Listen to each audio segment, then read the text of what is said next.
Imagine a CEO, powerful and seemingly untouchable, disappearing into thin air. Was it a hostile takeover? A corporate espionage plot? Or something far more sinister and self-serving? This isn't just a story of a disappearance. It's a meticulously crafted deception designed to shatter a man's financial burdens, and the truth behind it will shock you. If you love thrilling stories full of secrets, lies, and shocking twists, you're in for a ride.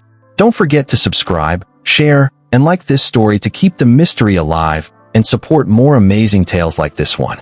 The sun rose over the shining city of Greenhill, bouncing off tall glass buildings and fancy cars. One of those buildings, with the big silver letters, Stevens Corp., stood proudly at the center. Inside, Daniel Stevens sat behind a massive desk, staring at the skyline. He looked calm, strong, and confident, like the perfect CEO everyone admired. People said Daniel had it all: a mansion on the hill, expensive cars, and a wife who adored him. But behind that proud smile was a man drowning in silence. He rubbed his temples, staring at his computer screen filled with red numbers. The company was in trouble, deep trouble. Deals were falling apart, investors were pulling out, and his debts were growing like wildfire. "Sir," said Clara, his assistant, walking in with a tablet. "The board is asking about the missing payment for the new project." Daniel forced a smile. "Tell them I'm handling it." When she left, the smile disappeared. His hands trembled as he whispered, "How long before they find out?" Outside, cameras flashed whenever he stepped out. Everyone saw the powerful Daniel Stevens, but no one saw the man cracking inside. That night, as he drove home, his phone buzzed. It was a message from the bank. Final warning. Loan payment overdue. He stopped at a red light, staring at the glowing screen. His world was falling apart, but no one could know. Because in business, weakness was blood in the water, and sharks were everywhere. The mansion on Willow Lane looked perfect from the outside. White walls, glass doors, gardens trimmed like art. But inside, Daniel and his wife Nora sat in silence at the dinner table. "Daniel, you haven't touched your food," Nora said softly. "You've been distant. Is something wrong?" He looked up, tired eyes meeting hers. "Everything's fine. Just work."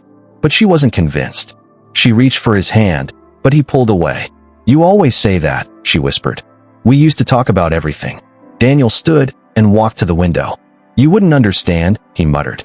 Nora's voice cracked. "I'm your wife. Try me." He turned back to her, anger mixed with pain. "Do you know what it feels like to have everyone believe you're a success when you're actually falling apart? I'm trying to save everything I built." The silence after that felt heavy. Nora's eyes filled with tears.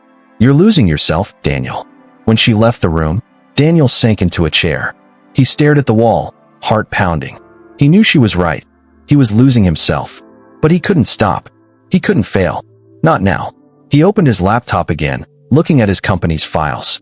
A plan, something wild, dangerous, and unbelievable, began forming in his mind. That night, sleep refused to come. The house was quiet, but Daniel's thoughts were loud. He walked outside, barefoot, into the cold night. The swimming pool shimmered under the moonlight, peaceful and deep. He stood at the edge, staring at his reflection trembling on the water's surface. "Maybe it would be easier to let it all end," he whispered. His chest felt tight, his eyes burning. He took one step closer, just one more, until the tips of his shoes touched the edge. He imagined the silence after the fall, the peace, the end of fear and failure. But then, through the window, he saw a small light, Nora's reading lamp. She had fallen asleep waiting for him again, her head resting on her book. Daniel's breath caught in his throat. "She still believes in me," he whispered. He stepped back, trembling. Tears rolled down his face. "I can't do this," he said under his breath. "Not this way." He sank to the ground, covering his face with his hands. For a long time, he cried, quietly, painfully, until another thought formed in his mind. If he couldn't die, maybe he could disappear. Maybe the world could believe he was gone, and in that lie, he could find freedom. His mind started spinning faster, connecting wild ideas. A disappearance that looked real. A kidnapping no one could question. A clean slate. And that was the night the real plan was born. Not a plan to die, but a plan to vanish. It was a Thursday morning when Daniel met Leo, a man with a rough beard and a leather jacket, in a quiet diner outside town. You sure you want to do this? Leo asked, sipping his coffee. Daniel nodded. I don't have a choice. Leo leaned closer. People fake a lot of things, but kidnapping? That's dangerous. Once you start, you can't go back. Daniel's jaw tightened. I know. I just need the world to believe I'm gone. Then I can rebuild, somewhere no one knows me. Leo studied him for a while. All right, I can set it up, but it'll cost you. Daniel slid an envelope across the table, full of cash. Money's not the problem. Time is. Leo smirked. Then you better start saying your goodbyes. As Daniel drove away, the clouds rolled in and rain began to fall. The windshield wipers moved slowly, matching the heavy beat of his heart. He looked at his reflection in the mirror. His eyes looked different now. Harder. Colder. This is it, he whispered. No turning back. That weekend, Daniel attended a company event, smiling for photos, shaking hands, pretending nothing was wrong. Everyone praised him for his success, for his vision, for his power. But inside, he felt hollow. When he got home late that night, Nora was waiting. Where were you? She asked. Work dinner, he said simply. Daniel, she whispered. I know something's wrong. Please talk to me. He kissed her forehead, his voice almost breaking. Everything's going to be fine soon. But deep down, he knew it was a lie. He was about to do something no one would ever expect, something that would change everything. That night, while Nora slept, Daniel stood by the window, watching the city lights fade into the darkness.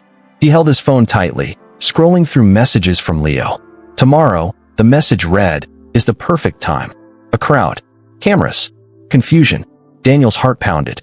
Tomorrow was the company's 10th anniversary gala, a night meant to celebrate his success. He realized how cruelly fitting it was. The night everyone praised him would be the night he vanished. He whispered to himself, one last show. The following evening, the company gala glowed with gold lights and soft music. Streamers hung from the ceiling and cameras flashed from every corner. The banner behind the stage read, Stevens Corp., 10 years of innovation. Daniel walked in with Nora by his side. Everyone clapped. They saw the perfect couple, smiling, graceful, untouchable. But inside, Daniel felt the storm building. On stage, he gave a steady speech about teamwork, innovation, and the bright future ahead. His words were smooth, but his throat was dry. He looked at Nora in the crowd, her eyes filled with pride, and for a split second, guilt almost broke him. When the applause ended, Leo's man caught his eye from the back corner. A silent signal. Everything was ready. As Daniel stepped down from the stage, Nora caught his hand. You were amazing, she whispered. He smiled faintly. You think so? She nodded, unaware that it would be the last time she saw that smile. He kissed her cheek and said softly, Don't move. I'll be right back. Nora smiled. Hurry, okay? He forced a grin and walked toward the back hallway. Behind the curtain, Leo's man was waiting. Ready? He whispered. Daniel nodded, his stomach twisting. The man lifted a small black device and pressed a button. In the ballroom, the lights suddenly flickered. The music stuttered. Then, darkness. A loud crash echoed near the main door. Glass shattered. Someone screamed. Panic. People shouted Daniel's name. Security rushed in. Nora clutched her chest, calling out for her husband. Daniel. But he was already gone. Leo's man led him through a narrow service corridor. They ran into the alley where a black van waited, engine running. Daniel climbed in, his heart pounding.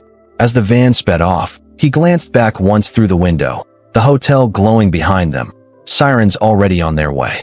His voice shook. Is it done? Leo's man nodded. It's done. You're gone. Daniel leaned back in the seat, staring at the city lights fading into darkness. His breathing slowed, but his mind screamed. Nora's face wouldn't leave his head. Inside the hotel, chaos reigned. Guests were crying, security shouted into radios, and the sound of sirens grew closer. Nora stood frozen in the middle of the ballroom, trembling. Daniel? She whispered, her voice cracking. Clara ran to her. Mrs. Stevens, come with me, please. But Nora pulled away. Where is he? He was just here.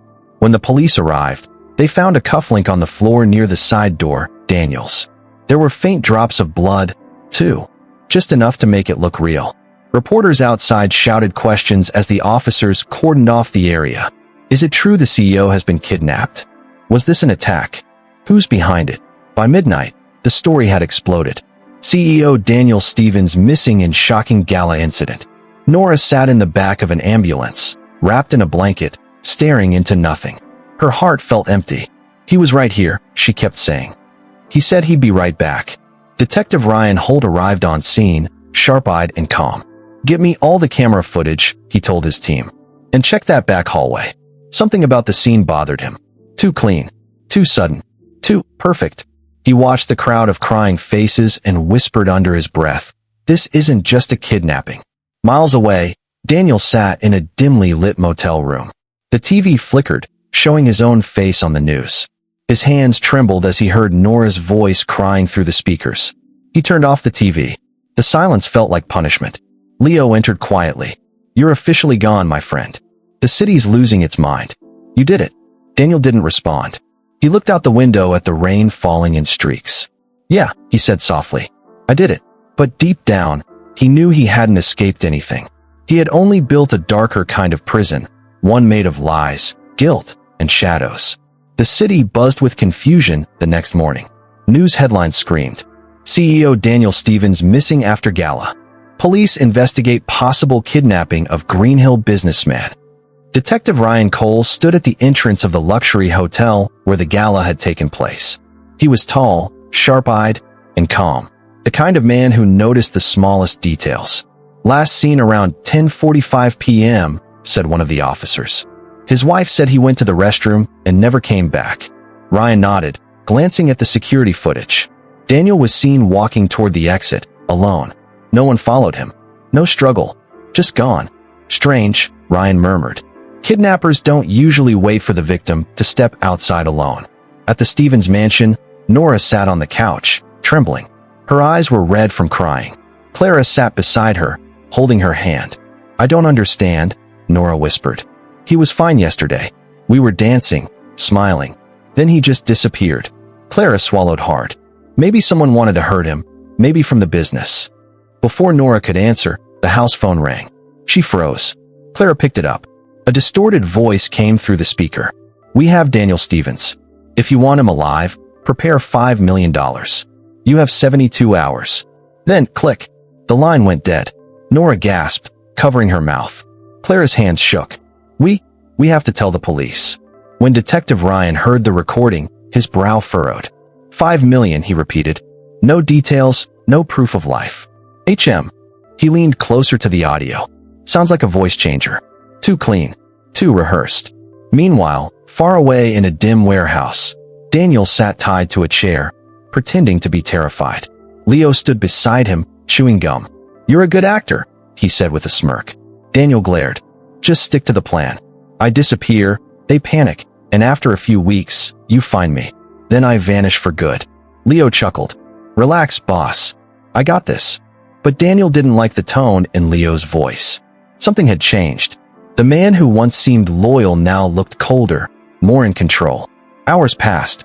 Daniel sat in silence, thinking about Nora. He imagined her crying, terrified, begging the police for help. His heart twisted. Was he really saving himself, or destroying the people who loved him most? Then, late that night, Leo took a phone call outside the warehouse. Daniel couldn't hear much, just whispers. But one line made his blood run cold. "No, he doesn't know about the other deal." The other deal? Daniel's pulse quickened. What was Leo planning? When Leo came back, Daniel tried to sound calm. "Everything okay?" Leo grinned. "Yeah, just business." But in that moment, Daniel knew something was terribly wrong. He was supposed to control this plan. Now, it felt like he was the one being trapped. Leo's smirk didn't fade. He tossed the phone on a crate and leaned against the wall, lighting a cigarette. "Relax, Daniel.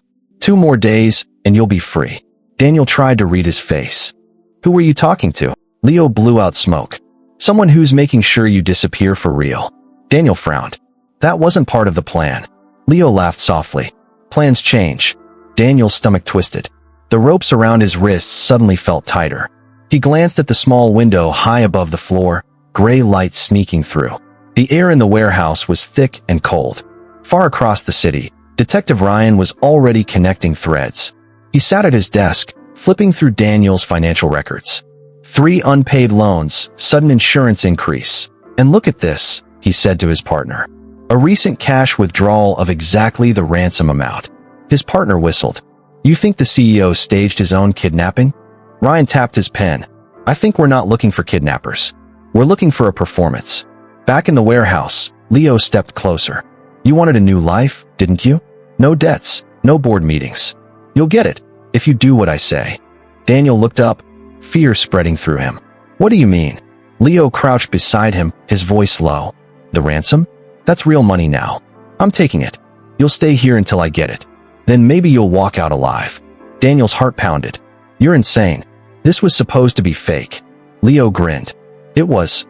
Until I realized you were worth more alive than missing. Outside, a truck rumbled past. Daniel twisted his wrists, trying to loosen the ropes. Panic and regret filled his chest. His clever plan was falling apart fast. Meanwhile, at the police station, Nora's voice shook as she listened to the recording again. Detective, that doesn't sound like someone desperate. It sounds planned. Ryan nodded slowly. You might be right, Mrs. Stevens. But what if your husband isn't the only one pretending? The rain started again, tapping against the windows of the warehouse. Leo left for the night, locking the heavy door behind him. Daniel sat alone, breathing hard. Every echo made him flinch. He thought of Nora's smile, his company, everything he was about to lose. Then he saw it. A small nail sticking out from one of the wooden planks near his chair. For the first time since the plan began, Daniel felt something he hadn't felt in weeks. Hope. Daniel stared at the nail until his eyes stung. It was small, crooked, and rusty, but it was something. He shuffled the chair inch by inch, trying to get the rope against it. The wood creaked softly. Each sound made him freeze, listening for footsteps. Nothing. Only rain outside, and the hum of a single bulb overhead. He pressed the rope against the nail, sawing back and forth. The fibers began to loosen. Come on, he whispered. The rope bit into his skin, but he kept going until the last strand gave way. His wrists were free. Daniel stood slowly, listening. The door was locked with a chain from the outside. He walked to the window and tried to push it open. It moved a little, just enough to give him hope. Meanwhile, in the city, Detective Ryan stood over a map covered in notes and photos. Leo Grant, he said, pointing to a blurry image from a security camera. Ex-contractor, no current address, known for staged accidents and quick cash jobs. Guess who called Daniel 3 days before he vanished? His partner looked up. Leo. Ryan nodded. Our missing CEO wasn't taken. He hired his own kidnapper. He rubbed his chin. But something doesn't fit. If it was fake, why the real ransom calls? Back in the warehouse, Daniel climbed onto a crate and pushed at the window again. The glass shifted. He managed to squeeze one arm through, feeling the cold air outside. Freedom was right there. Suddenly, he heard tires crunching over gravel. Headlights flashed through the cracks. A door slammed. Voices. He ducked down, heart pounding. Leo was back. Daniel crouched behind the crates, trying to stay silent. Through the slits, he saw Leo with another man he didn't recognize, carrying a bag that jingled with money. This is it, the stranger said. The full amount. Leo laughed quietly. Then it's time to finish the story. Daniel's breath caught. He couldn't see their faces clearly, but he heard every word. Across town, Ryan's phone buzzed. Sir, said the voice on the line, we traced the ransom call. It came from an industrial area near Dockside. Ryan grabbed his coat. That's it. Let's move. The rain poured harder as Daniel pushed the window open wide enough to climb out. The metal screeched. He froze again. Leo turned toward the sound. What was that? Daniel didn't wait to find out. He pulled himself through the narrow gap, dropping into the mud outside. The cold wind hit his face. Behind him, the warehouse door burst open. Hey! Leo shouted. Daniel ran into the rain, his heart thundering. In the distance, sirens began to wail. Rain poured down, soaking Daniel's clothes as he ran across the muddy field behind the warehouse. His shoes slipped on the wet ground, but he kept moving, breath short and fast. Behind him came the echo of shouting and the glare of headlights cutting through the storm. He ducked behind a stack of old shipping containers. The metal was cold against his back. For a few seconds, he could only hear the rain and his heartbeat. Then came the low hum of engines, more than one. From the road, police sirens grew louder. Daniel peered around the corner. Blue lights bounced off the puddles. Leo's truck stopped near the warehouse, and several figures jumped out. Detective Ryan stepped out of a black car, coat whipping in the wind. He lifted a flashlight and called out, "Police!" Hands where we can see them. Leo froze. The man beside him whispered something and slipped toward the shadows. Daniel watched it all from his hiding spot, heart pounding. He could see Ryan's team moving through the rain, spreading out. The beam from a flashlight swept over the containers, passing just a few feet from where he crouched. Leo raised his hand slowly. "It's not what it looks like," he shouted. Ryan's voice was calm but firm. "Then tell me what it is." For a moment, everything stood still. Rain hissed against the ground. Daniel knew he had seconds to decide. Step out and face the truth, or disappear before anyone saw him. He looked toward the dark line of trees at the edge of the lot, the only way out. He took one deep breath and ran. A shout went up behind him. Flashlights swung through the rain. The storm covered most of his noise, but the lights kept moving closer. Daniel pushed through the trees, branches scraping his arms, until he reached a quiet road beyond the fence. He slowed down, chest aching, and leaned against a signpost. Somewhere back there, the police were talking to Leo. The sound of sirens faded. He looked up at the dark sky and whispered, "What have I done?" Daniel spent the night walking back roads until the sky turned gray. He found an empty bus stop, cold and silent. A newspaper someone had left behind lay on the bench. The front page read, "Police arrest man linked to CEO's kidnapping scheme." He didn't have to read the rest to know who it was. Leo. Daniel sat down and pressed the paper against his knees. He felt no victory, only a heavy calm. The lie had finally run out of space to hide. At the station, Detective Ryan placed a recorder on the table. Leo sat opposite him, arms crossed, face tired. "Start from the beginning," Ryan said. Leo shrugged. "The boss wanted to disappear. I helped. He thought it'd be clean. He didn't count on the guilt, or on me wanting a better cut." Ryan leaned forward. "Where is he now?" Leo looked at the ceiling. "If he's smart? Running." Ryan switched off the recorder. "No one runs forever." That afternoon, Daniel bought a plain jacket from a small shop and took a seat by the window of a cafe near the bus terminal. He watched people hurry past with umbrellas and briefcases and wondered how long it would take before the world forgot his name. A news broadcast played on the television above the counter. Nora stood beside Ryan, giving a short statement. Her voice was steady. "My husband was lost before he disappeared. I hope he finds peace, wherever he is." Daniel looked down. The words hurt more than he expected. He took a deep breath, pulled a notepad from his pocket, and wrote a single line. "Tell her I'm sorry." Then he folded the paper and handed it to a postal clerk with no return address. The bus to the next town rolled in with a low growl. Daniel stepped on, found a seat near the window, and watched the city fade behind a curtain of rain. Back at headquarters, Ryan stood by the window, looking out at the same storm. His partner walked in. No sign of him. Ryan shook his head. "No, but he's out there. And maybe, for him, that's punishment enough." The camera of the mind pulls back. A quiet bus winding down a wet road. A detective watching from a distant city, and a woman at home, holding an unmarked envelope. Inside it, a single line in familiar handwriting. "Tell her I'm sorry." The rain eased, and somewhere beyond the hills, morning light began to rise. In the end, Daniel's greatest escape wasn't from kidnappers or debt. It was from the illusion that success could hide the truth. He built walls of pride, money, and secrets, only to learn that every lie comes with a price. This teaches us that you can't truly escape your problems by running from them. No matter how powerful or successful you seem, silence can become your biggest enemy. If you ever feel trapped like Daniel, remember, there's strength in sharing your struggle. A simple conversation, a moment of honesty, could be the difference between losing everything and finding help. In Daniel's case, he refused to open up. Who knows? If he had spoken out, he might never have gone down the road that changed his life forever. Leo got caught. The company moved on. And somewhere out there, a man once called Daniel Stevens now lives quietly, perhaps wishing he'd chosen honesty instead of deception. Sometimes the hardest thing to face isn't the world outside, it's the truth inside. If you were in Daniel's shoes, what would you have done? Let us know in the comments below.